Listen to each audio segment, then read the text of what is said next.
حدثنا أبو خيثمة قال حدثنا سفيان بن عيينة عن عاصم بن أبي النجود عن زر بن حبيش قال أتيت صفوان بن عسال المرادية فقال ما جاء بك؟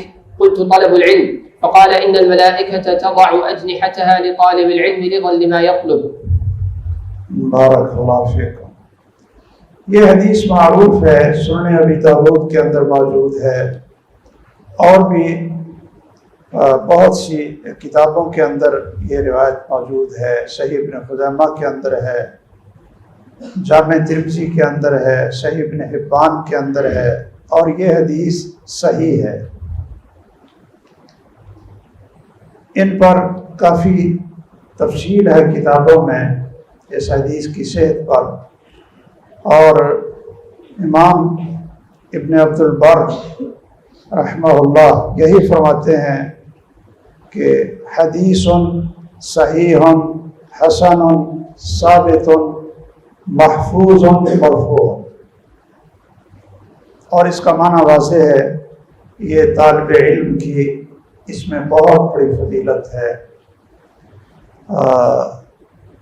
ان الملائکۃ تضع، تضع کا معنی کہ ہمارے اہل علم یہ کرتے ہیں کہ وہ پروں کو ادباً اور محبتاً جھکا لیتے ہیں، نیچا کر دیتے ہیں، اور کئی یہ معنی کرتے ہیں کہ بچھا دیتے ہیں. تو بچھانے کا معنی یہ النہایہ جو غریب الحدیث ہے، النہایہ فی غریب الحدیث، امام کس کی ہے؟ اچھا، امام ابن الاسیر کی ہے رحمہ اللہ. اس کے اندر تفرش اور تبسط کے الفاظ تضع کے معنی کے موجود ہیں. اس لیے اگر کوئی عالم پر بچھا دیتے ہیں یہ بھی کرتے نا تو اس کے پیچھے نہیں آپ نے پڑھنا. اس کا حوالہ النہایہ کے اندر موجود ہے. اللہ تعالی ہمیں بھی ایسے طالب علموں میں شامل فرمائے. ہاں جی. حدثنا ابو خيثمة قال حدثنا محمد بن حازم، محمد بن خازم قال حدثنا محمد بن خازم قال حدثنا الأعمش عن شمر عن سعيد بن جبير عن ابن عباس أنه قال إن الذي يعلم الناس الخير يستغفر له كل دابة حتى الحوت في البحر. ماشاءاللہ. یہ عبداللہ ابن عباس رضی اللہ تعالیٰ عنہ کا اثر ہے، اور اس کی سند میں اگرچہ انقطاع ہے کہ امام اعمش نے شمر بن عطیہ سے سنا نہیں ہے، جیسا کہ امام احمد نے کہا.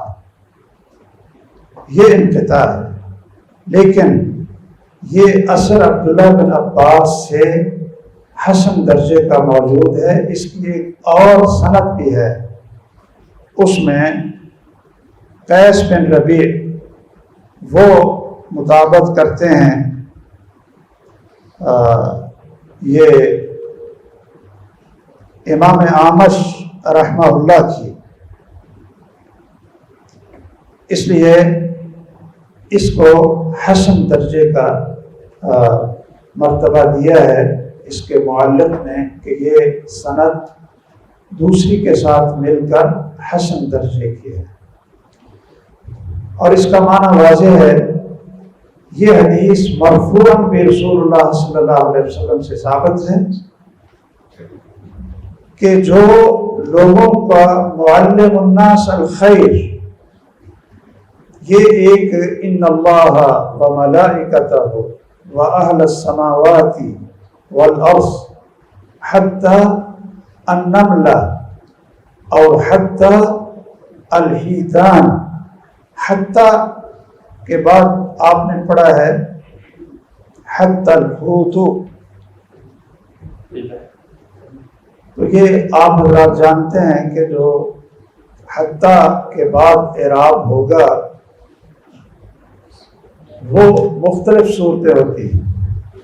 لفظ حتی یہ عاطفہ بھی استعمال ہوتا ہے، جیسے یہاں ہے عطف کے معنی میں پھر وہی اعراب ہوگا جو پہلے کا اعراب ہے. کیوں بھائی ٹھیک ہے؟ اور اسی طرح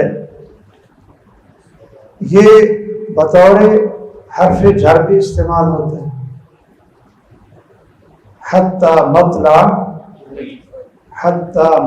الفجر، حتی مطلع الفجر، اس لیے بعد میں حتی النملۃ یہ بھی پڑھا ہے کہ اس کو حرف جر بنا۔ اور تیسرا اس کا معنی ہوتا ہے ابتدا کے معنی، ابتدا کے معنی میں بھی ہوتا ہے، جس طرح یہ کہہ دیتے ہیں کہ واجب حتی قلیب تسبنی، واجب حتی قلیب تسبنی، کہ بڑی عجیب بات ہے کہ یہ بنو قلیب بھی مجھے گالیاں دیتے ہیں۔ تو یہ کیا ہے؟ ابتدائیہ ہے، اس کے بعد پھر اس کو مرفوع پڑھتا ہے۔ اور حتی یہ لام تعلیل یا کہہ کے معنی میں بھی استعمال ہو جاتا ہے، پھر یہ مضارع پر داخل ہوتا ہے تو اس کو کیا کرتا ہے؟ اس کو نصب دے دیتا ہے۔ ملا علی قاری رحمہ اللہ فرماتے ہیں کہ اس حدیث میں سب سے صحیح اور بہتر یہ ہے کہ اس کو حرف عطفی رکھا جائے، تو آپ اس کو پھر یہی پڑھیں گے حتی الحوت فی البحر۔ تو یہ ابن عباس کا اثر صحیح سند کے ساتھ مطابقت کی وجہ سے، اور مرفوعاً یہ رسول اللہ صلی اللہ علیہ وسلم کی حدیث مبارک ہے جس کی سند صحیح ہے، اس کے بہت سے طرق ہیں، شاید آگے یہ تفصیل سے آ جائے۔ اور یہ بہت بڑی فضیلت ہے معلم الناس الخیر کے لیے کہ اللہ بھی، اس کے فرشتے بھی لا یصلون علی معلم الناس الخیر حتی النمل حتی الحوت۔ یہ بہت بڑی فضیلت ہے، اللہ ذو الجلال ہمیں ایسا بنا دے۔ یہ بہت سی جگہوں پر یہ آ جاتا ہے کہ ان اللہ یصلی، کہ اللہ ذو الجلال وہ بھی سلام بھیجتے ہیں۔ تو آپ حضرات کو یہ پتہ ہونا چاہیے کہ سلام اللہ کی طرف اس کی جب نسبت ہے تو اس کا معنی کیا ہوتا ہے؟ کیا یہ آپ کی بات ہے۔ السلام علیکم جی السلام علیکم بارک اللہ فیک، زادک علما وعملا۔ یہ غور سے سنی کہ جب صلاۃ اللہ یا صلی اللہ یا یصلی علیکم، اللہ کی طرف جب صلاۃ کی نسبت ہو، یہ غور سے سن لیجئے کہ اس کا معنی کیا ہوتا ہے، اور یہی معنی پھر آپ نے کرنا ہے۔ دوبارہ سنا دیں گے۔ الثناء علیہ فی الملأ الاعلی، ثناء اللہ علیہ فی الملأ الاعلی، یہ معنی ہے صلاۃ کا، صلاۃ اللہ ثناؤہ، یعنی ثناء اللہ لہ فی الملأ الاعلی۔ یہ رحمت میرا خیال آپ شاید اپنے پاس سے کر لیتے کہ اللہ اس اپنے بندے کی ملأ اعلی میں تعریف کرتے ہیں، تعریف کرتے ہیں۔ تو اس معنی کے اندر بڑی جامعیت بھی ہے اور صحت بھی ہے، اور انسان اگر اس کو سمجھتا ہے تو میرے خیال میں خوشی بھی بڑی ہوتی ہوگی کہ اللہ ملأ اعلیٰ میں، اعلیٰ کے پاس اس انسان کی تعریف کرتے ہیں۔ اس میں بہت سارے لوازم اور بھی شامل ہو جاتے ہیں۔ بارک اللہ فیک، پڑھیے۔ حدثنا أبو خيثمة قال حدثنا عبد الرحمن بن مهدي قال حدثنا بشر بن منصور عن ثور عن عبد العزيز بن ظبيان قال قال المسيح ابن مريم عن عبد العزيز بن ظبيان أنه قال قال المسيح ابن مريم عليه السلام من تعلم وعلم وعمل فذاك يدعى عظيما في ملكوت السماء. یہ اصل سندن تو اس میں کمزوری ہے کہ عبدالعزیز بن ظبیان یہ اس کا محشی یہ لکھ رہے ہیں کہ اس کا ہمیں ترجمہ نہیں ملا. میں نے بھی ویسے کوشش کی, مجھے بھی اس کا ترجمہ نہیں مل سکا, لیکن یہ آپ سمجھ لیں کہ جس طرح حدثوا عن بنی اسرائیل ولا حرج لا تصدقوا اہل الکتاب ولا تکذبوهم, تو یہ اس طرح کے آثار ہیں حضرت عیسیٰ علیہ السلام, ان کی طرف یہ قول ہے, فرماتے ہیں من تعلم وعلم وعمل, یہ 3 کام ہے بھائی, ٹھیک ہے. تو پھر اس کا نام آسمانوں کی ساری بادشاہت میں گونجتا ہے کس نام سے کہ یہ عظیم ہے. یہ کیا ہے؟ عظیم ہے. اللہ ذوالجلال ہم سب کو, آپ حضرات کو بھی عظیم لوگوں میں شامل کر لے کہ سارے آسمانوں میں اس کا نام عظیم عظمت کے ساتھ گونجتا ہے. حدثنا أبو خيثمة قال حدثنا محمد بن خازم قال حدثنا الأعمش عن شقيق عن عبد الله أنه قال تعلموا فإن أحدكم لا يدري متى يختل إليه. یہ اثر عبداللہ ابن مسعود رضی اللہ تعالیٰ عنہ کا ہے. عبداللہ سے مراد عبداللہ ابن مسعود ہیں, اور یہ صحیح ہے. اس کے اور بھی بہت ساری تخریج ہے. آپ کے پاس وہ مختصر نسخہ ہے جس میں تعلیق بہت مختصر ہے, اور یہ جو میرے پاس نسخہ ہے یہ کافی مفصل, محقق, مخرج اور بہت اچھا نسخہ ہے. اگر یہ آپ کو مل جائے تو یہ آپ کو بہت فائدہ پہنچائے گا انشاءاللہ. اس میں عبداللہ ابن مسعود رضی اللہ تعالیٰ عنہ فرماتے ہیں تعلم, کہ سیکھو, سیکھتے رہو, زور سے سیکھتے رہو. تعلم فإن أحدكم لا يدري متى يختل إليه, یعنی متى يحتاج إليه, کہ ممکن ہے کسی وقت بھی آپ سے لوگ مسائل پوچھیں اور آپ پھر کہیں کہ مجھے پتہ نہیں ہے, میں جاہل ہوں, اور میں صرف یہ عرض کرتا ہوں کہ جیسے کہتے ہیں نا کہ کبرنی موت الکبراء. اب آپ پڑھ رہے, اب آپ سمجھتے ہیں کہ جی ہم تو بس چھوٹے چھوٹے طالب علم ہیں, تو کہاں فلاں اور کہاں فلاں. وہ انشاءاللہ وقت آئے گا کہ اب لوگ ویسے غلط فہمی میں کہہ لیں یا خوش فہمی میں ہمیں سمجھتے ہیں کہ یہ بڑے شیخ ہیں, غلط فہمی بھی ہے لوگوں یا خوش فہمی, اور حقیقت یہ نہیں. لیکن یہ کس لیے ہوا کہ کبرنی موت الکبراء, کہ اب اگر حافظ محمد گوندوی رحمہ اللہ موجود ہوتے تو آپ ہمیں بلاتے درس کے لیے, کیوں بھائی؟ مولانا عطا اللہ حنیف پوجانی جیسا محدث ہوتا, مولانا میر سیال کوٹی جیسا عظیم عالم ہوتا تو آپ ہمیں بلاتے. ہم بھی کبھی آپ جیسے ہی آپ کی طرح پڑھتے تھے. اس لیے ذرا آپ لوگ نا محنت کرو, آپ انشاءاللہ عظیم محدث بنیں گے, شیخ الحدیث بنیں گے, آپ انشاءاللہ مفتی بنیں گے, لوگ آپ سے مسائل پوچھیں گے, پھر آپ کو پشیمانی نہیں ہوگی. آگے پڑھیں. حدثنا ابو خيثمة قال حدثنا معاذ بن معاذ قال حدثنا ابن عون عن الأحنف انه قال قال عمر رضي الله عنه تفقهوا قبل ان تسودوا.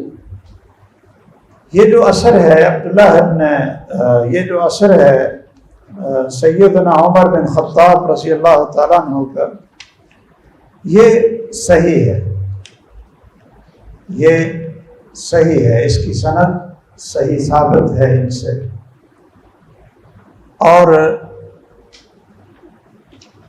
اس کو امام بخاری رحمہ اللہ نے اس اثر کو معلقاً بھی ذکر کیا ہے بصیغۃ الجزم، علقہ الامام البخاری بصیغۃ الجزم۔ اور آپ جانتے ہیں کہ جو معلقات بخاری ہیں بصیغۃ الجزم، ان کا حکم کیا ہوتا ہے؟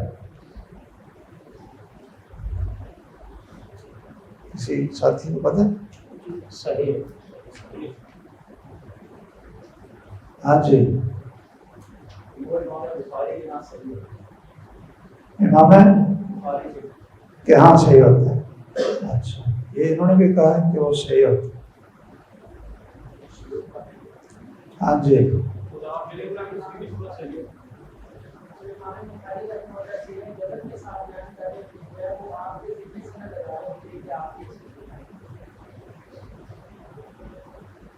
خیر آپ کی بات کی اس نے وضاحت کر دی ہے انہوں نے،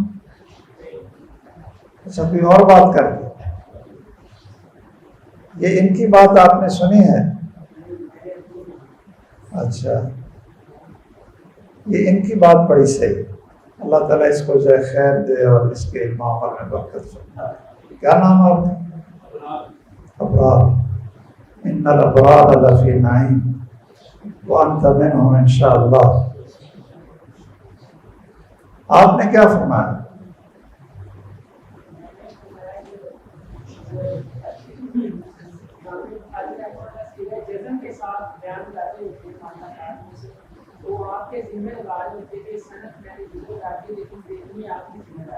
صحیح بات،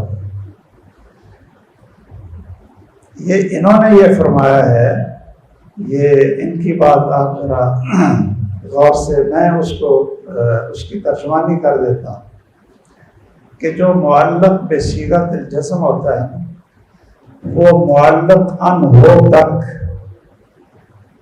یعنی جہاں سے وہ تعلیق شروع ہوتی ہے وہاں تک امام بخاری کی ضمانت کہہ لیں کہ وہاں تک سند صحیح ہے،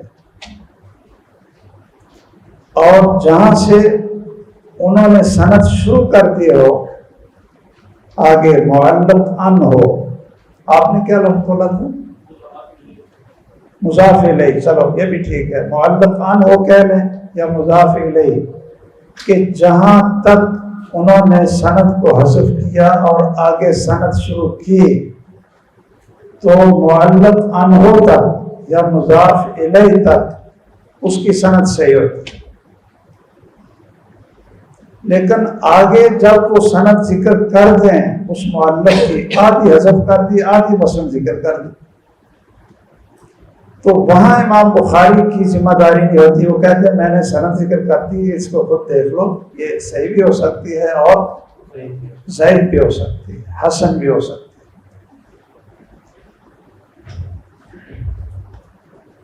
اور یہ جو بات ہے نا کہ جو معلق بصیغۃ الجزم ہے، امام بخاری کہتے ہیں کہ تم خود ہی ڈھونڈ لو، تو اگر انہوں نے ہمارے کھاتے ڈالنا تھا تو پھر وہ صیغہ جزم سے بیان نہ کریں۔ صیغہ جزم سے بیان کرنے کا مقصد ہے کہ امام بخاری کہتے ہیں کہ بھئی یہاں تک تو اس کی سند صحیح ہے، اس لیے میں صیغہ جزم سے اس کو ذکر کر رہا ہوں، باقی جو سند ذکر آگے اگر ہے سند تو پھر آپ وہ سند دیکھ لو، اس میں ضعیف بھی ہو سکتی ہے، اس میں صحیح بھی ہو سکتی ہے۔ تو یہ کہہ دینا کہ معلقات بخاری بصیغۃ الجزم یہ ساری کی ساری صحیح ہوتی ہیں، یہ لفظ نہیں بولنا چاہیے۔ یہ آپ النکت میں تفصیل پڑھیں، النکت میں جو ابن حجر کی ہے نا، ابن صلاح پر، اس میں آپ مثالیں پڑھیں کہ معلقات بصیغۃ الجزم کے متعدد احکام اور مثالیں ہیں، اور ان میں کچھ ایسی بھی ہیں کہ معلق ان ہو تک اس کو ذکر کیا جاتا ہے، وہ سند صحیح ہے، اور بعد میں کئی دفعہ انقطاع بھی ہو جاتا ہے۔ تو یہ انہوں نے قال عمر کہا، تو امام سیدنا عمر رضی اللہ تعالیٰ عنہ کے بعد تو اور سند ہے ہی کوئی۔ اسی طرح اگر کوئی مرفوعاً روایت امام بخاری بصیغۃ الجزم کہہ دیتے ہیں نا کہ قال النبی صلی اللہ علیہ وسلم، تو یہ قال النبی تک صحیح ہے اور آگے سند کی ضرورت نہیں ہے، کیوں نہیں؟ تو جب انہوں نے سیدنا عمر کے بارے میں یہ کہا ہے کہ قال عمر، تو اس کا یہ معنی ہے کہ یہ کیا ہے؟ صحیح ہے۔ تو علقہ البخاری بصیغۃ الجزم فی کتاب العلم اور صححہ ابن حجر، یہ اثر صحیح ہے۔ لیکن یہ اثر امام بخاری نے ذکر کیا ہے، اس میں انہوں نے ایک اضافہ کیا۔ امام بخاری فرماتے ہیں صحیح بخاری میں کہ تفقہوا قبل ان تسودوا، آگے آپ لکھ لیں قال ابو عبداللہ وبعد ان تسودوا، قال ابو عبداللہ وبعد ان تسودوا وقد تعلم اصحاب النبی صلی اللہ تعالی علیہ وسلم فی کبر سنہم۔ یہ ہے عبارت امام بخاری رحمہ اللہ کی صحیح بخاری میں۔ اب اس کا معنی کیا ہے کہ فقیہ بن جاؤ، فقہ اور بصیرت حاصل کر لو، تفقہوا قبل ان تسودوا، پہلے اس کے کہ آپ سید بنیں، آپ کی طرف کوئی چیز سپرد کر دی جائے، اس سے پہلے آپ علم کو حاصل کر لیں۔ بھئی آپ کو شیخ الحدیث بنا دیا جائے تو پہلے تفقہ ہو، آپ مدرس بن جائیں، آپ خطیب بن جائیں، آپ محتمم اور مدیر الجامع بن جائیں، پہلے سیکھ لو۔ سیادت سے پہلے آپ کو امیر بنا دیا جاتا ہے علماء کی جماعت کا، اور اگر تفقہ نہیں ہوگا تو پھر کیا ہوگا؟ اس میں 2-3 خرابیاں ہیں۔ ایک تو یہ ہے کہ عہدہ ملنے کے بعد مقام اور مرتبہ ملنے کے بعد پھر آدمی سمجھتا ہے کہ میں تو اب خود شیخ الحدیث ہوں، تو میں کسی سے کیوں سیکھوں، اور وہ علم سے محروم ہو جاتا، پھر وہ سیکھتا نہیں، اس لیے کہ بڑے عہدے پر ہے، پھر وہ سیکھتا نہیں، اور یا پھر وہ دوسرے ایسے کاموں میں مصروف ہو جاتا ہے اپنی ذمہ داریاں ادا کرنے میں کہ اس کو موقع نہیں ملتا علم سیکھنے کا۔ اس لیے کہا پہلے علم سیکھ لو۔ اور ایک اس کا معنی امام زمخشری نے بھی کیا ہے، وہ کہتے ہیں کہ تسودوا کا معنی ہے تتزوجوا، اس لیے کہ جو خاوند ہے وہ بھی سید ہوتا ہے نا، کیوں بھائی؟ وہ بھی سید ہوتا ہے کہ شادی سے پہلے فقیہ بن جاؤ۔ اور شاید یہ اشارہ ہو کہ جو ایک حدیث ہے رسول اللہ صلی اللہ علیہ وسلم کی کہ نعمتان مغبون فیہما کثیر من الناس الصحۃ والفراغ، الصحۃ والفراغ، کہ طلب علم کے دور میں ماشاءاللہ صحت بھی پورے جوبن کی ہوتی ہے، کیوں بھائی؟ اور فراغت بھی پوری ہوتی ہے، اس کو لہسن پیاز خریدنے کی فکر نہیں ہوتی۔ تو ایک محدث کے بارے میں کہتے ہیں نا کہ وہ کچھ حدیث سن کر گئے، تو جب گھر گئے تو بیوی نے کہا کہ اے المسلم، کہ وہ پیاز نہیں لائے۔ وہ کہتے ہیں مجھے اتنی پریشانی لگ گئی کہ وہ جو حدیثیں سنی تھی وہ مجھے بھول گئی اور مجھے وہ پیاز کی فکر پڑ گئی۔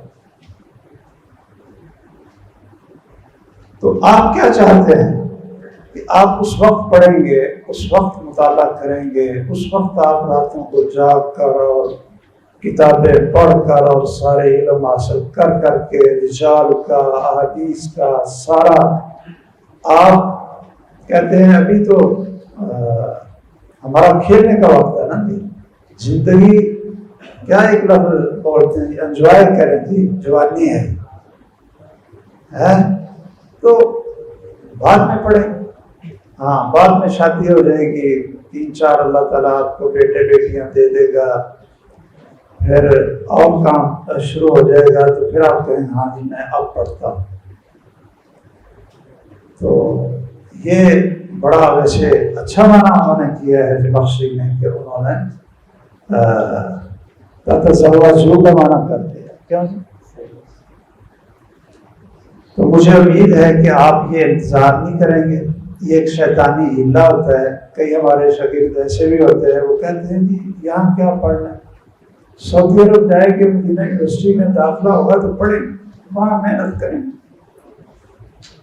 اچھا وہ یہاں اس لیے نہیں محنت کرتے، پڑھتے، اپنے ذہن دماغ کو استعمال نہیں کرتے، مدینہ یونیورسٹی میں کاغذ بھیجے ہوئے ہیں، وہاں داخلہ ہوگا تو پڑھیں گے، مدینہ تو رسول میں پڑھیں گے۔ اور جب وہاں پہنچ جاتے ہیں نا تو پھر وہ شیطان اس کے ذہن میں یہ ڈالتا ہے، یہ جو چھوٹے چھوٹے یہ جو تکاترہ چلتے پھر رہے ہیں، ان کو کیا آتا ہے، اصل استاد تو پاکستان میں ہمارے استاد تھے، اصل علم تو ان کے پاس ہے جی، یہ کسی کو نحو آتی ہے تو اصول فقہ نہیں آتی، اصول فقہ آتی ہے تو اس کو عبارت سے نہیں آتی، کسی کو اصول حدیث آتی ہے تو اس کو نحو نہیں آتی، نحو آتی ہے تو تفسیر نہیں آتی، تو یہ کیا ان کے پاس کیا علم ہے؟ یہ ہمارے اساتذہ وہاں پاکستان میں جائیں گے تو پھر ہم وہاں جا کر پڑھیں گے، یہاں کیا پڑھیں؟ وہ ہمارے ایک استاد تھے، وہ ہمیں نحو پڑھاتے تھے، الشیخ ابو بکر دوشین رحمہ اللہ، مجھے پتہ چلا کہ وہ فوت ہو گئے، ہمیں شرح ابن عقیل پڑھاتے تھے، سوڈانی تھے اور بڑے لائق فائد تھے اپنے فن میں، اور جب کوئی طالب علم ان سے کوئی کسی اور موضوع کا سوال کر لیتے، وہ ایک طالب علم نے کہا کلاس میں پوچھ لیا کہ جی استاد جی اس کا کیا معنی ہے، لکم دینکم ولی دین، ما معنی قولہ، ما تفسیر قولہ لکم دینکم ولی دین۔ تو وہ کلاس میں طلباء کو نا بیدار رکھتے تھے، یعنی یہ اس طرح نہیں، شاید کچھ سو نہیں رہا، آپ سو رہے؟ اچھا،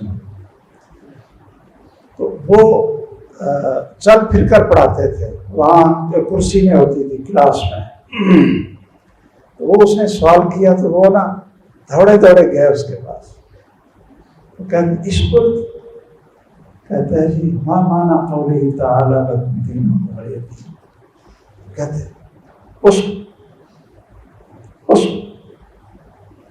اذا جاء استاد التفسیر تصل، کہ جب تفسیر کا استاد پڑھانے آئے گا، انا مدرس نحو،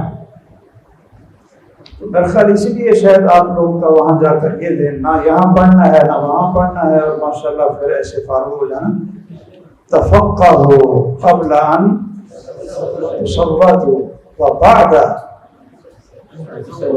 ان تصودوا وقد تعلم اصحاب النبی، یہ امام بخاری کی جو آگے تعلیق ہے، فی کبر سنین، ساری عمر پڑھتے ہیں، ساری عمر، آپ شیخ الحدیث بھی بن جاؤ پھر بھی مطالعہ جاری رکھو، اور سمجھو کہ میں ابھی طالب علم، ابھی متعلم، وبعد ان تصودوا، آگے پڑھیں گے بارک۔ حدثنا أبو خيثمة قال حدثنا محمد بن خازم قال حدثنا الأعمش عن شقيق عن عبد الله والله إن الذي يفتي الناس في كل ما يسألونه لمجنون. قال الأعمش فقال للحكم لو كنت سمعت بهذا الحديث منك قبل اليوم ما كنت أفتي في كثير مما كنت أفتي. بارك الله فيك. یہ بھی اثر ہے عبداللہ ابن مسعود رضی اللہ تعالیٰ عنہ کا، اس کی سند صحیح ہے، اور بھی بہت سی کتابوں میں، سنن دارمی اور بھی بہت سی کتابوں میں اس کا ذکر موجود ہے اور اس کی سند صحیح ہے۔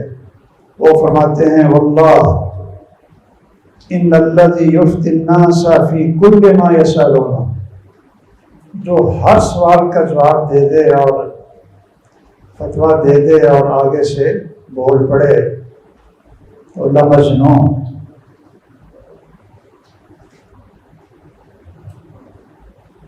یہ پیغمبر سے بڑا کوئی عالم ہوتا ہے کیوں بھائی؟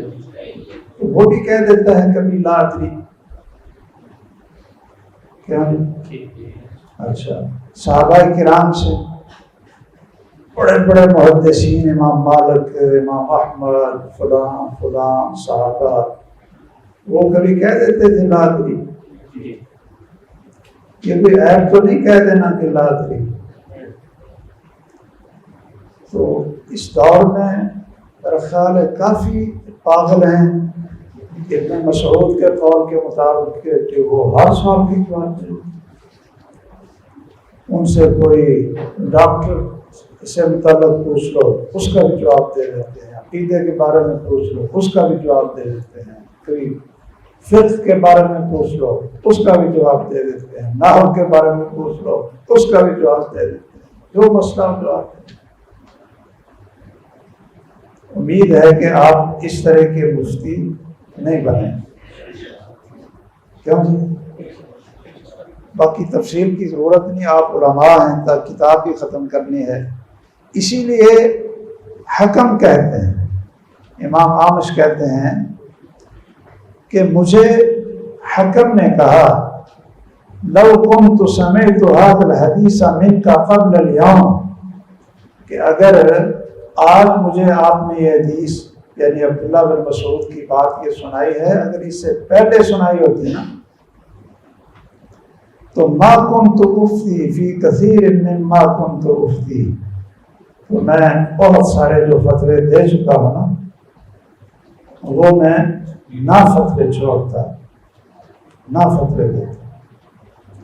وہ ایک امام ہے نا، ان سے کسی نے مسئلہ پوچھ لیا تو وہ اس نے بتا دیا، وہ آدمی چلا گیا، تو وہ بعد میں اس نے سوچا کہ بھائی یہ تو میں نے جلدی جلدی اس کو جواب دے دیا ہے کہ تو غلط ہے، اس مجھ سے خطا ہو۔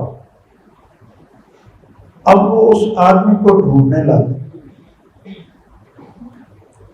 ڈھونڈتے رہے، نام پوچھتے رہے، وہ آدمی نہ ملے، ایک مہینہ گزر گیا، ڈھونڈتے ڈھونڈتے آخر وہ آدمی ملا اور اس کو مل کر بتایا کہ بھائی جو آپ نے مجھ سے فتویٰ پوچھا تھا وہ مجھ سے خطا ہوئی تھی، صحیح فتویٰ یہ ہے۔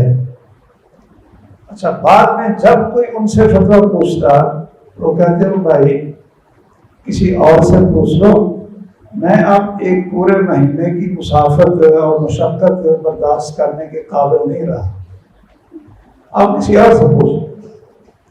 تو یہ آپ دیکھیں گے کہ یہ بھی ایک بہت بڑے آداب میں سے ہے کہ آدمی کوشش کرے کہ کوئی پوچھتا بھی ہے نا تو فٹ نہ بولے، غور کرے اور کوشش کرے اور کہے کہ جی یہاں ماشاءاللہ ہمارے استاد گرامی فلاں محدث موجود ہیں، یا نہ بھی استاد ہو اپنے ساتھیوں کا بھی اعتراف کرنا چاہیے نا بھائی، کہ بھائی وہ آدمی جو ہیں فلاں صاحب، موہب صاحب ماشاءاللہ اچھا مطالعہ کرتے ہیں، آپ ان سے جا کر پوچھ لیں، تو انسان کی عافیت اور جان چھوٹ گئی نا بھائی۔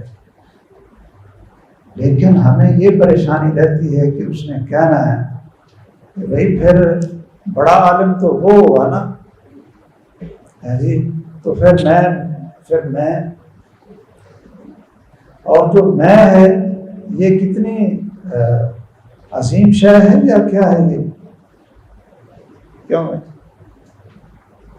میں پتا کس نے میں کہا؟ اچھا چلو اس کی آگے شاید وضاحت آئے گی۔ تو آپ لوگ ہر چیز کا فتویٰ نہ دیں، اور ابھی اس عمر میں نہ دیں۔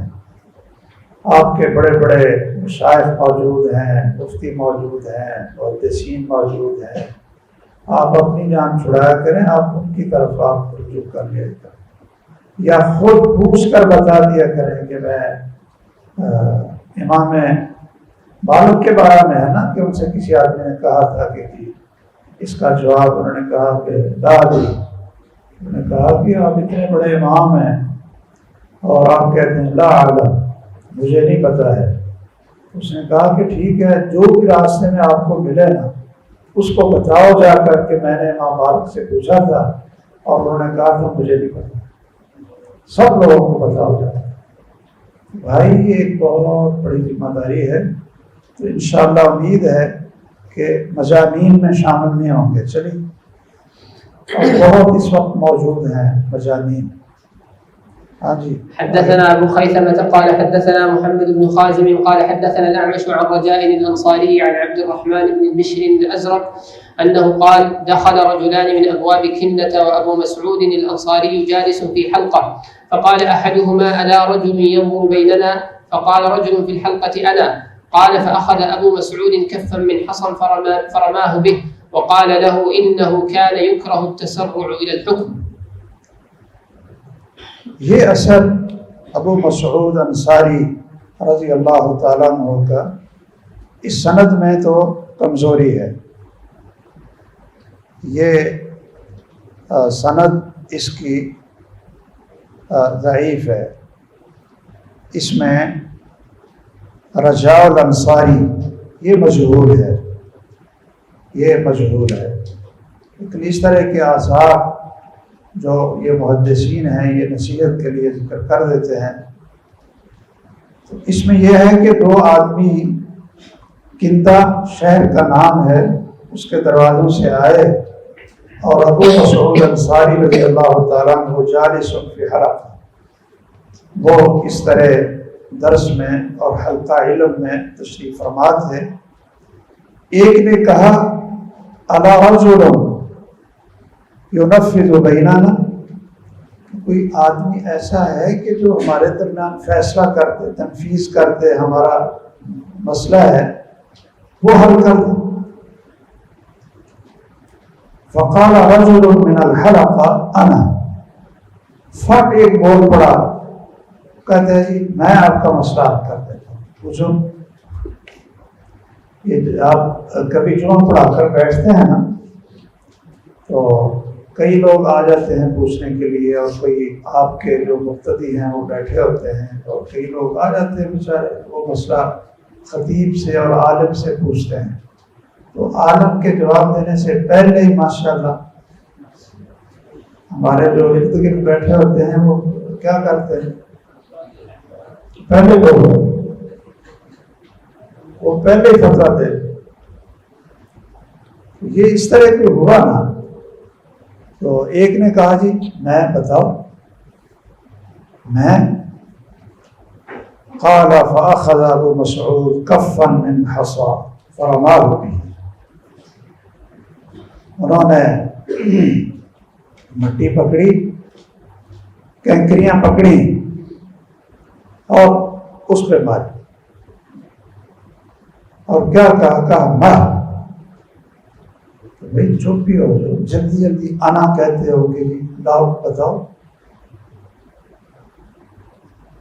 انہ کان یکرہ التسرع الی الحکم، کہ جو علماء تھے، جو لوگ تھے، جو ہمارے دور کے لوگ تھے، وہ تو فیصلہ کرنے میں تسرع کو مکروہ سمجھتے، اتنی جلدی ذمہ داری لے لی کہ بتاؤ کرو پیش۔ اس لیے کوئی آپ سے مسئلہ پوچھتا ہے تو اس میں تسرع نہ کریں اور اپنے آپ کو اس ذمہ داری میں نہ ڈالیں، غور و فکر کریں، سوچیں، جو بڑے موجود ہیں ان کی طرف آپ حوالہ کر دیں، ان کے سپرد کر دیں۔ پڑھیں۔ حدثنا ابو خيثمة قال حدثنا محمد بن خازم قال حدثنا الاعمش عن صالح بن خباب عن حسين بن عقبة عن سلمان انه قال علم لا يقال به ككنز لا ينفق منه۔ یہ اثر اس طرح کا آگے بھی آئے گا، یہ سلمان فارسی رضی اللہ تعالیٰ عنہ کا اثر ہے، اور یہ حسن درجے کی سند ہے، یہ فرماتے ہیں کہ علم لا یقال به، جس علم کو آگے پھیلایا نہ جائے، لا یقال به، کہ اس علم کو آگے پھیلایا جائے، اس کے اوپر عمل کیا جائے، لوگوں کو بتایا جائے، تو وہ ککنز لا ينفق منه، وہ اس خزانے کی طرح ہے جو آپ کے پاس تو ہے لیکن آپ اس کو خرچ نہیں کر رہے۔ اب دیکھیے کہ خزانہ پاس ہو اور آدمی اس کو خرچ نہیں کرتا، تو اس کی کئی صورتیں بنتی ہیں۔ ایک تو وہ فرائض بھی ادا نہیں کر رہا، اس لیے کہ فرائض تو کم از کم جو واجبات ہیں خرچ کے وہ تو کرنے چاہیے۔ دوسرا کہ وہ خرچ نہیں کرتا، کہ جو خرچ کرنے کے فضائل ہیں ان سے محروم رہتا، یعنی یا تو واجبات کا تارک ہو، آپ سمجھ رہے ہیں نا یہ صورت ہے، تو اس کے پاس خرچ پیسے خزانہ ہے وہ خرچ نہیں کرتا، یعنی جو اس پر واجبات ہیں جہاں اس کو خرچ کرنا ضروری ہے وہ کون کون سی جگہ ہیں وہ آپ انشاءاللہ پڑھ لیں گے، یا ماشاءاللہ جانتے ہیں پہلے، تو وہ شخص پھر فرائض اور واجبات کا تارک ہو، ایک گناہ۔ دوسرا وہ فرائض اور واجبات میں تو خرچ کرتا ہے لیکن عام صدقات جو نوافل ہیں وہ نہیں کرتا، تو وہ بہت بڑی فضیلت سے محروم ہو جائے۔ صدقے کے کتنے فضائل ہیں، کتنے فضائل ہیں، یہ خرچ نہیں کرے گا تو ان فضائل سے محروم ہو جائے۔ اور تیسری قباحت کیا آئے گی؟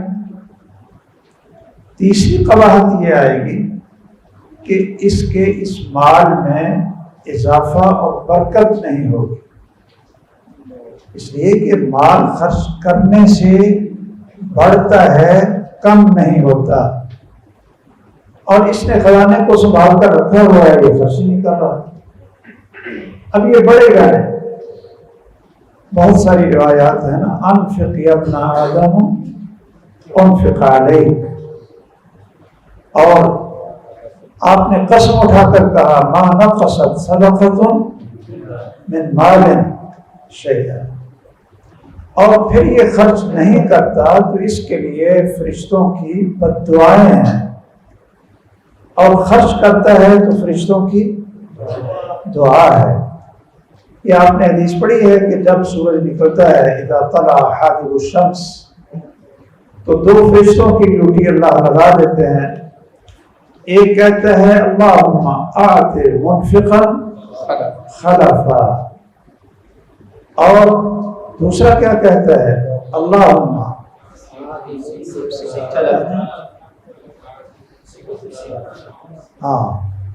اللہم۔ اچھا یہ ویسے فضائل صدقہ کی احادیث علماء کو کافی یاد ہوتی ہے، آپ نے بھی یاد کی ہوئی ہے، تو یہ کس لیے یاد کرتے ہوئے؟ میں جب اپنے طلباء کو کتاب زکوٰۃ پڑھاتا ہوں نا، کتاب زکوٰۃ، کتاب صدقہ، تو میں بھی ان سے کہتا ہوں کہ آپ یہ حدیث خوب یاد کرو، اچھی طرح پڑھو، اور ساتھ یہ سوال کر لیتا ہوں صرف سمجھانے کے لیے کہ بھئی آپ نے یہ جو فضائل صدقہ کی حدیث کس لیے یاد کرنا۔ وہ ایک تھے صاحب، اس سے میں نے پوچھا، وہ کہنے لگے جی لوگوں کی جیبوں سے چندہ نکلوائیں، یہ حدیث سنائیں گے، ان کو ترغیب دیں گے، جی ان میں شوق پیدا کریں گے، تو اس طرح کی حدیث سن کر وہ پیسے نکالیں گے جیب سے۔ تو میں نے کہا کہ چلو یہ بھی نیت ٹھیک ہے، لیکن کاش کہ کچھ نیتیں اس سے پہلے ہوتی، کیوں جی اس سے پہلے ہوتی کہ ایک تو ہم یہ علم حاصل کر لیں زکوٰۃ اور صدقات کا، اور دوسرا ہم خود اس پر عمل کریں کہ ہم زکوٰۃ دیں گے، زکوٰۃ نہ بھی ہمارے اوپر فرض ہو تو کم از کم صدقہ ہی کر دیں، کیوں بھائی صدقہ کر دیں۔ ویسے کبھی صدقہ کرنے کا مزہ اور لطف آپ نے لیا؟ یعنی آدمی 1000 نہیں کر سکتا ہے، 100 نہیں کر سکتا ہے، طالب علم ہے 10 کا صدقہ کر سکتا کیوں؟ اچھا آپ 10 روپے کا کر دیا اور پھر آپ دیکھیں اس کی برکت، دل کی ایک کیفیت، روحانیت اور اس کی لذت. تو خود صدقہ کرنے کے لیے یہ فضائل اور کتاب و زکوٰۃ پڑھنی ہے. اور یہ تو تیسرا درجہ آتا ہے کہ جتنے بھی ابواب الخیر ہوں گے تو لوگوں کو ترغیب دیں گے اور لوگ بھی فی سبیل اللہ جو ہے نا وہ زکوٰۃ بھی دیں گے، صدقہ بھی کریں گے.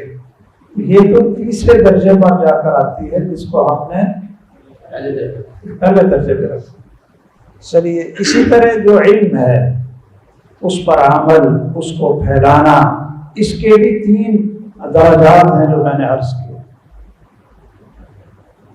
کہ بسا اوقات علم کو پھیلانا واجبات میں ہوتا اور بسا اوقات فضائل اور اجر و ثواب میں شامل ہو جاتا. ٹھیک بات ہے. اور پھر آپ کے پڑھانے، سکھانے، بیان سے آپ کا علم بڑھتا ہے، آپ کا علم بڑھتا ہے. اللہ تعالیٰ توفیق دے. آگے پڑھیں. حدثنا ابو خيثمة قال حدثنا جرير عن الأعمش انه قال بلغني عن مطرف بن عبد الله بن الشخير انه قال فضل العلم احب الي من فضل العباده وخير دينكم الورع.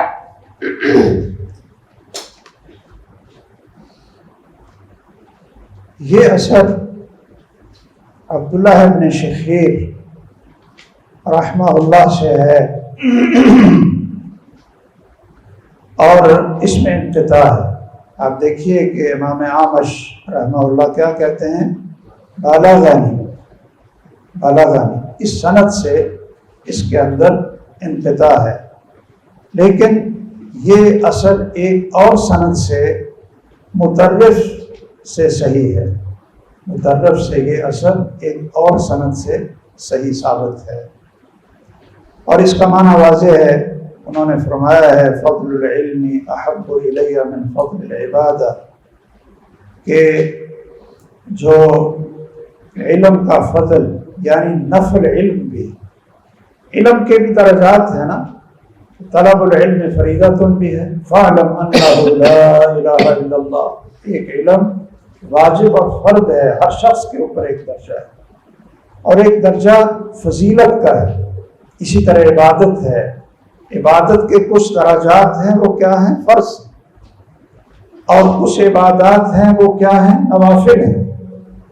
تو نفل علم وہ مجھے زیادہ محبوب ہے نفل عبادت سے.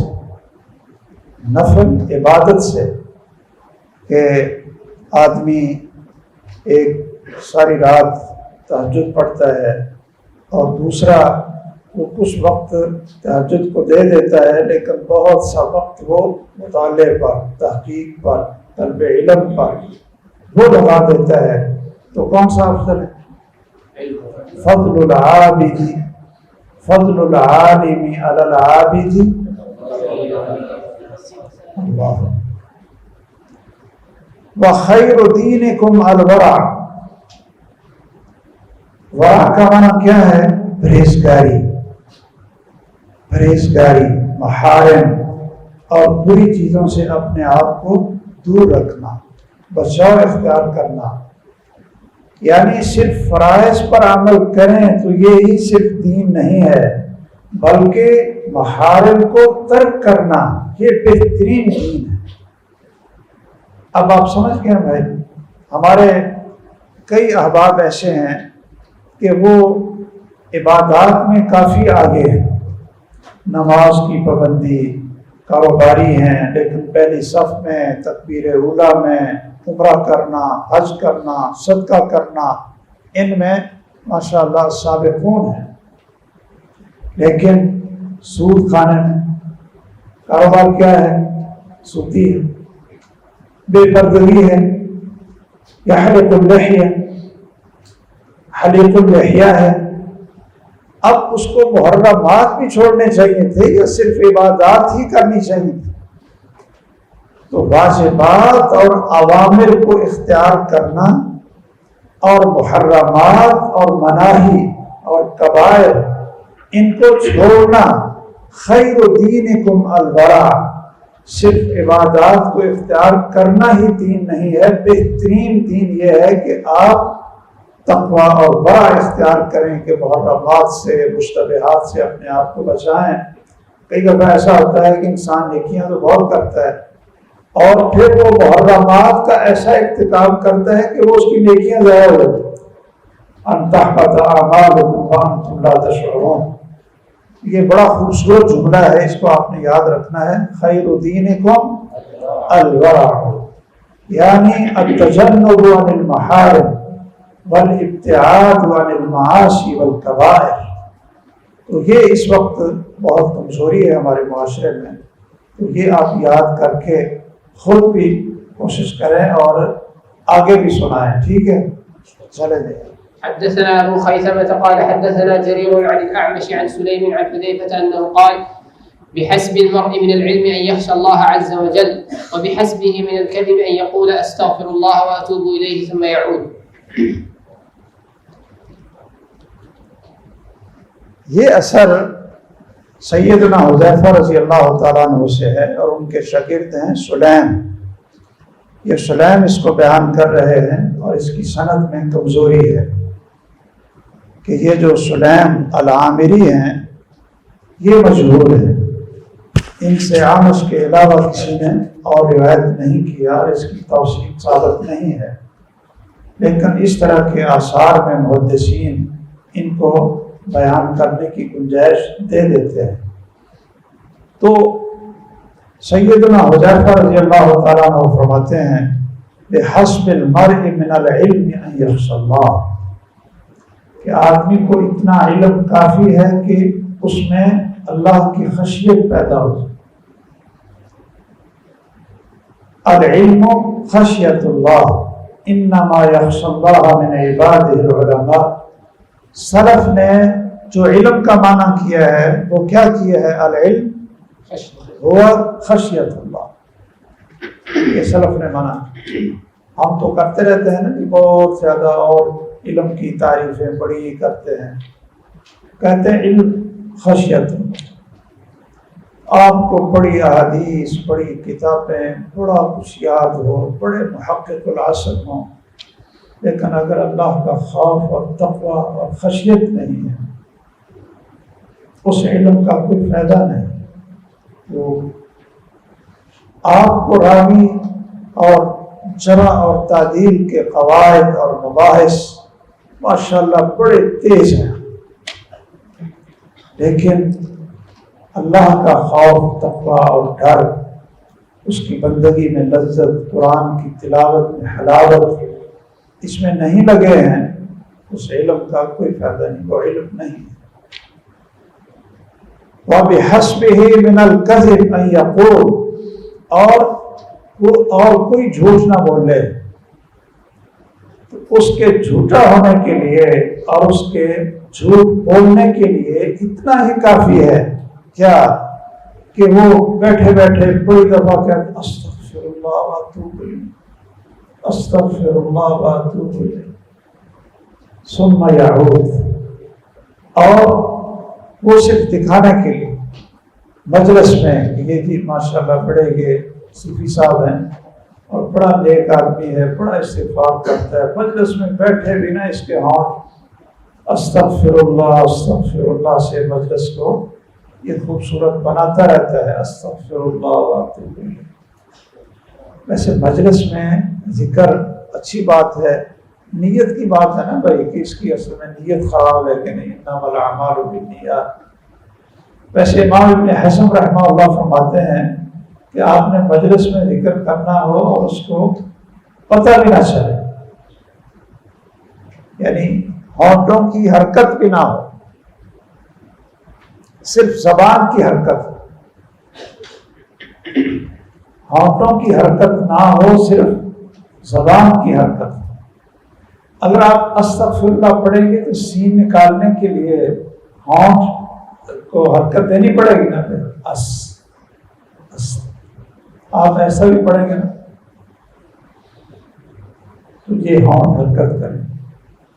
وہ کہتے ہیں کہ ایسا ذکر ہے افضل الذکر، ایک ایسا ہے کہ ہونٹوں کی حرکت کے بغیر آپ وہ ذکر کر لیتے ہیں، صرف حرکت لسان ہو جاتی ہے، حرکت شفتین نہیں ہوتی، اور وہ ہے لا الہ الا اللہ، لا الہ الا اللہ.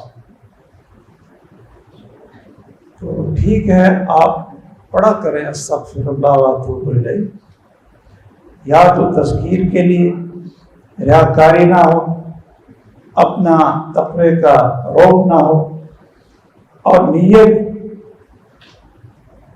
ایسی نہ ہو کہ وہ پہلے سے نیت ہے اس کی کہ بھائی یہ تو میں نے نہیں چھوڑنا، یہ تو پھر بھی کرنا ہے.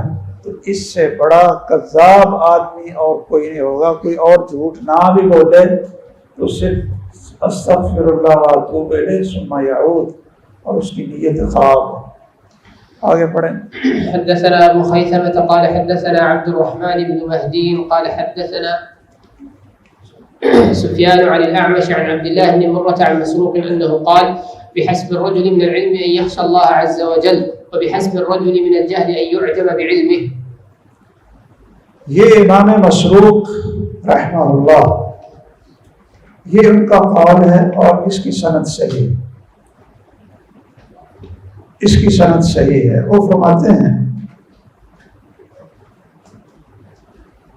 بحسب الرجل من العلم ان یخشى اللہ، یہ تو پیچھے گزر گیا ہے کہ علم کا معنی ہی اصل خشیت اللہ ہے.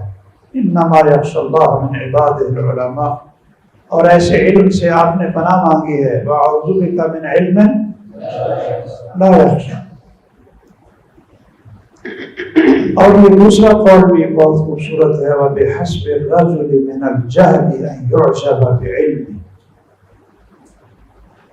کہ وہ شخص بہت بڑا جاہل ہے، اس کے جہل کے لیے اتنا کافی ہے کہ اس کے اندر اپنے علم پر عجب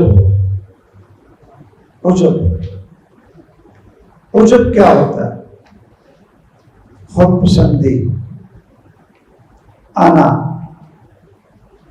میری بات صحیح ہے زیادہ، میرا فتویٰ صحیح، میرا، کیونکہ میں نے وہ فتویٰ دیا.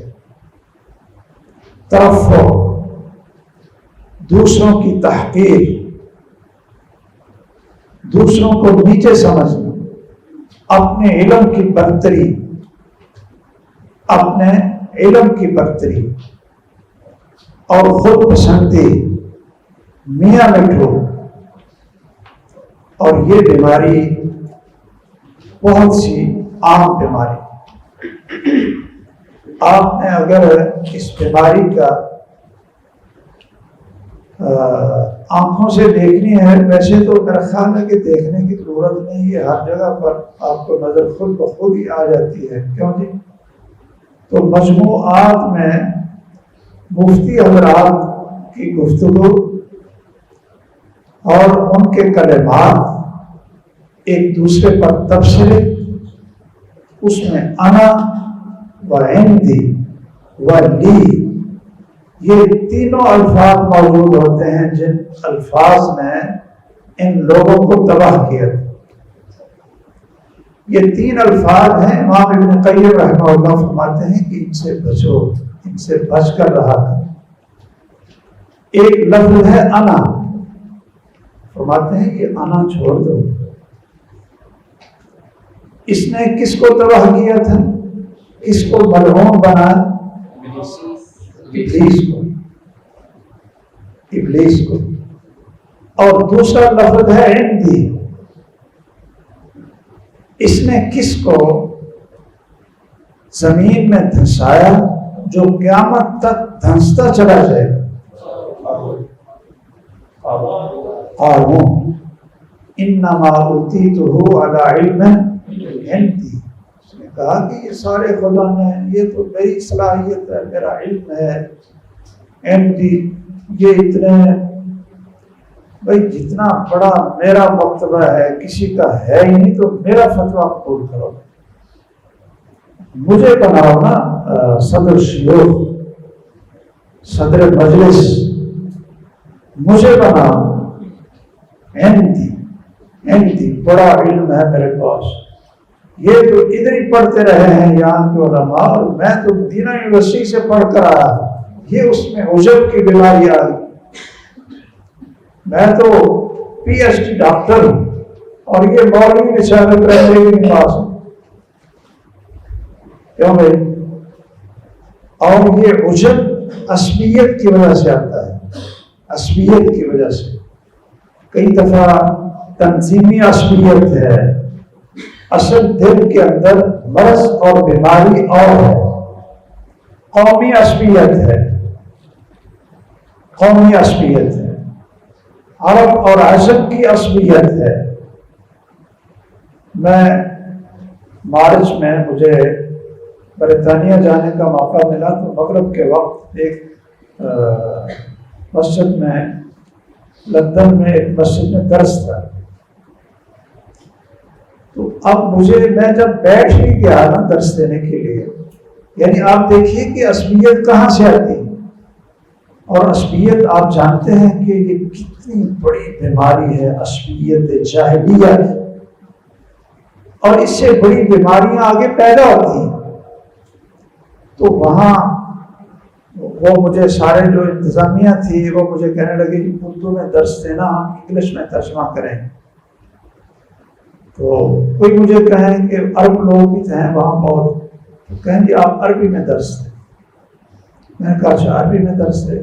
پھر وہ انتظامیہ والے، میں بیٹھ گیا تو پھر ایک وہاں عالم ہیں، وہ یہ لاہور سے ہی فارغ ہیں، جامعہ رحمانیہ سے، یہاں پڑھتے رہے ہیں، تو وہ میرے کان میں آ کر انہوں نے کہا کہ استاد جی یہاں جو عرب لوگ ہیں نا وہ کہتے ہیں کہ جو آپ کے پاکستان سے مشائخ آتے ہیں ان کو تو آتا جاتے کچھ، ان کو تو عربی بولنی نہیں آتی، اور کیا ان کے پاس علم ہے، اور جو ہمارے مشائخ ہیں آتے ہیں تو وہ عربی میں گفتگو کرتے ہیں، علم تو ان کے پاس ہے۔ تو یہ صرف یہاں کئی وہاں بھی نا جی پوری دنیا سے چونکہ لوگ اکٹھے ہیں تو ان کی فکر بڑی الگ الگ ہے جی، یہ سلفیوں کی بھی بڑی قسمیں بنی ہوئی ہے نا، کیوں بھائی؟ کوئی تکفیری، کوئی اخوانی، کوئی سپر سلفی، کوئی اور کیا کیا ہے، نہیں یہ تو آج کل یہاں کی میرا خیال ہے یہ بیماری نئی نئی چلی ہے، شاید یہ آپ کے گجرانوالے سے چلی ہے کہ کہاں سے چلی ہے، اور بڑی یہ بہت بڑی بدعت ہے جو اہل حدیث کے اندر اور سلفیوں کے اندر تقسیم ہے۔ اللہ تعالیٰ آپ کو محفوظ رکھے، ہمیں بھی محفوظ رکھے، اور اللہ تعالیٰ ہدایت دے لوگوں، اللہ تعالیٰ سمجھ دے۔ بہت افسوس ہے، بہت افسوس ہے، انا للہ و انا الیہ راجعون۔ لیکن صحیح بات ہے ان کی، ہر جگہ پر یہ فتنے موجود ہیں۔ وہ مجھے کان میں کہتے ہیں کہ چونکہ بعد میں سوال و جواب بھی ہونے ہیں، ہم نے کہا جی ہمارے استاد آئے ہیں تو آپ سوال پوچھیں، آپ عربی میں درس دیں تاکہ یہ عرب لوگ ان کو تو سمجھ آ جائے کہ پاکستان کے جو ہمارے مشائخ ہیں یعنی ان کو بھی اللہ نے علم دیا۔ میں نے کہا میں ان مشائخ میں تو علم والوں میں نہیں ہوں، لیکن آپ کے مطالبے پر چلو میں عربی میں درس دے دیتا ہوں۔ اب دیکھیے کیا ایک صحیح عقیدے والے آدمی کے اندر عرب اور عجم کی عصبیت ہونی چاہیے کہ جی ہم پاکستانی شیوخ الحدیث کا فتویٰ نہیں مانیں گے، ہم صرف عرب کے علماء کا فتویٰ مانیں گے۔ اور میں نے وہاں اس جو عرب علماء بھی تھے میں نے ان سے بھی یہ عرض کیا تھا کہ آپ پاکستان کے حالات اور سعودی عرب کے حالات آپ کو پتہ ہی نہیں کہ کتنے حالات کا اختلاف، اس لیے کئی چیزیں ہم سمجھتے ہیں آپ یہاں بیٹھے نہیں سمجھتے، اور فتویٰ مختلف ہو جاتا ہے۔ کیوں جی؟ الفتویٰ تتغیر بالزمان، آگے والمکان، آگے